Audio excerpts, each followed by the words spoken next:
প্রিয় বন্ধুরা, আমরা এখানে মাঠ করার জন্য খেলাধুলার সাফাই ছাটা চলতেছে। দেখুন,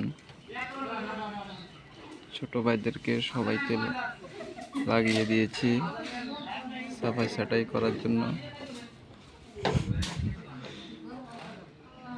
এই হলো কথা। সুন্দর একটা মাঠ করব এখানে।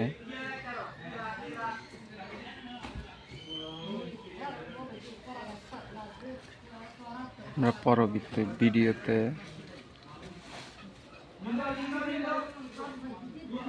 দিয়ে দেব আসলে কি খেলার মাঠ করতেছি।